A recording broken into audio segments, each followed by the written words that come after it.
आज हम लोग जुलाई 2026 का पहला शनिवार है, जिसको हम लोग सुरक्षित शनिवार के अंतर्गत ये आता है। आज हम लोग पढ़ेंगे कि आज का जो सुरक्षित शनिवार है, इसमें हम बच्चों को बताएंगे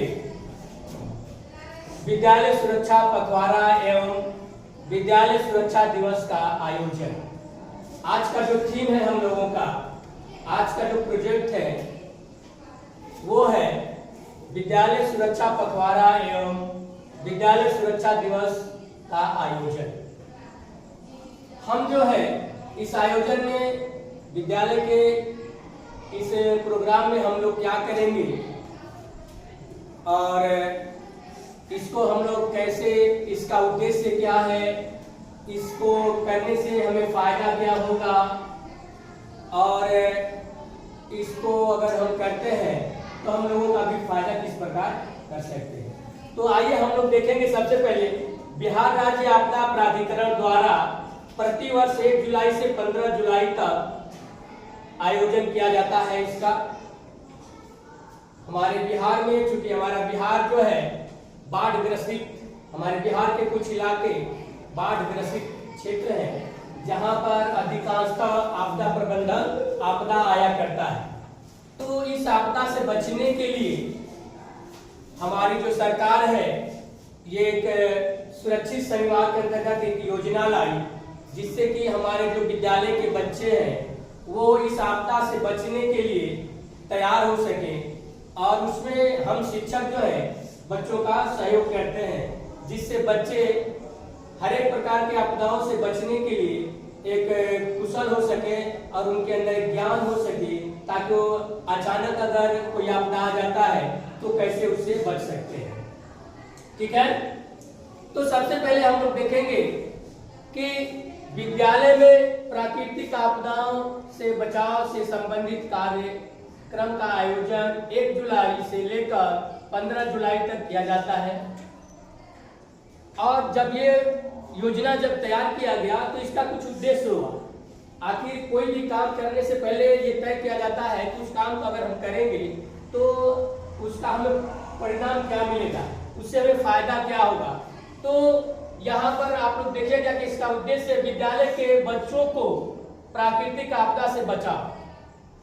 जब इस योजना को हम लोग करेंगे तो उससे जो है हमारे बच्चों में यह एक मनोबल बढ़ेगा, एक जो आपदा प्राकृतिक आपदा है उससे बचाव के लिए उनके अंदर एक ज्ञान आएगा और उनके अंदर एक कुशलता आएगी, जिससे वो बच सकते हैं आपदा प्रबंधन में।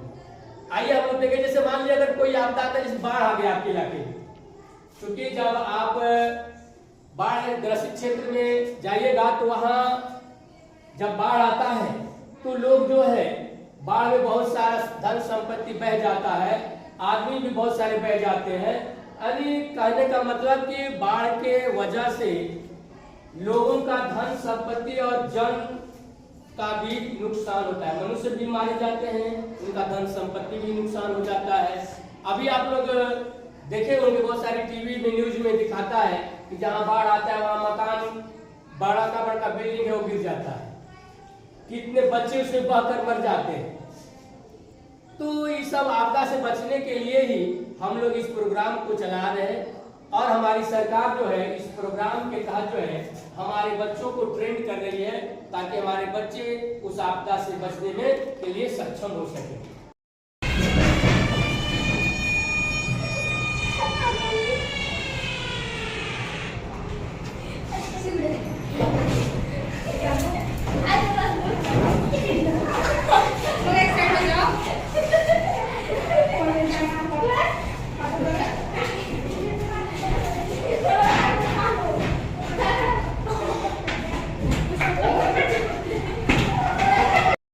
आप लोग देखते हैं कि भूकंप भी क्या है, एक आपदा है। भूकंप भी एक आपदा है, तो उससे भी हम लोग बच्चों को बचाने का उपाय बताया जाता है। उससे भी बच्चे जो उसको भी सीखते हैं और उससे भी बच्चे बचते हैं। आगे आप लोग देखेंगे कि कुछ गतिविधि होता है जिसके द्वारा बच्चों से गतिविधि करा के और उस योजना के बारे में बच्चों को बताया जाता है और कुछ उनको सिखाया जाता है। जैसे बच्चों को तैराकी सिखाना, बच्चों को तैराकी सिखाना।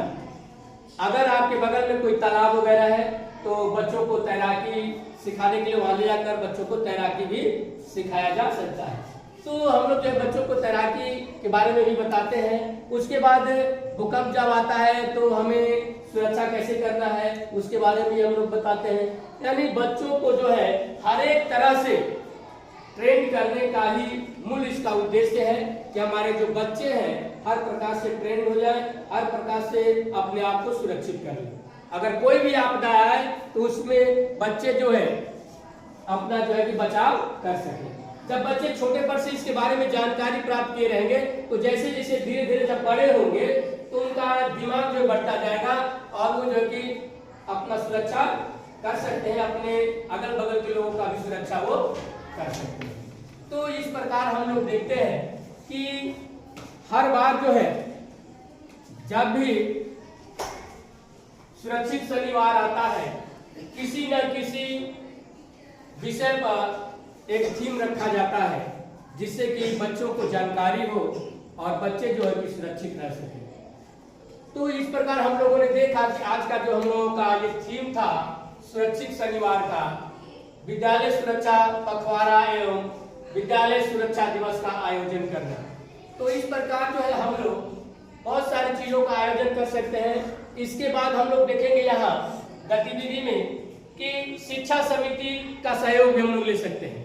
हमारे जो विद्यालय में शिक्षा समिति के लोग हैं उनके द्वारा भी हम इस योजना को तैयार करने में और इस कार्यक्रम को करने के लिए हम उनका सहयोग ले सकते हैं। वो चूंकि वो गांव के लोग होते हैं और गांव के लोग हर बातों से वाकिफ होते हैं और वो बताते हैं क्या कहाँ कैसे करना है, तो उससे भी हम लोग सहायता ले सकते हैं। इसके बाद हम लोग बच्चों से अभ्यास कराते हैं। इसके बाद बच्चों से अभ्यास कराते हैं। बच्चों से हम लोग अभ्यास कराते हैं कि अगर मान लीजिए जैसे तैराकी करना है, अगर तैराकी करना है तो हम लोग तैराकी करने के लिए बच्चों को तालाब में ले जाते हैं और वहां पर स्वयं अपने साथ मिलकर बच्चों को पकड़कर और तैरना हम लोग सिखाते हैं। तो इस प्रकार जो है और इसके अतिरिक्त अगर भूकंप आ जाता है उसमें भी हम लोग बच्चों को बताते हैं वो भूकंप के द्वारा कि कैसे बचना है, किस प्रकार बचना है। या फिर आंधी तूफान आ जाता है, तो उसमें भी हम लोग बच्चों को बताते हैं कि बच्चों को किस प्रकार आंधी तूफान में बचना है और उन्हें किस प्रकार रहना है। तो इस प्रकार जो है हम लोग बहुत सारी जितनी भी गतिविधियां होती है, बहुत सारी गतिविधियां होती हैं इसके अंतर्गत जिससे कि बच्चों को कराया जाता है और बच्चे जो है उस गतिविधि को सीखकर और उसे अपने जीवन में उतारते हैं। और बहुत सारे ऐसे बच्चे होते हैं, हम लोग आगे देखेंगे कि बहुत सारे ऐसे बच्चे होते हैं जिनको तैरना नहीं आता है। अच्छा, आप लोगों में से किनको तैरना आता है? बस खाली एक आदमी को, बताइए 2 आदमी को। इतने बच्चों में केवल 2 आदमी को तैरना आता है। अगर और इस प्रोग्राम के तहत हम लोग सारे बच्चों को तैरना सिखा देंगे, ठीक है।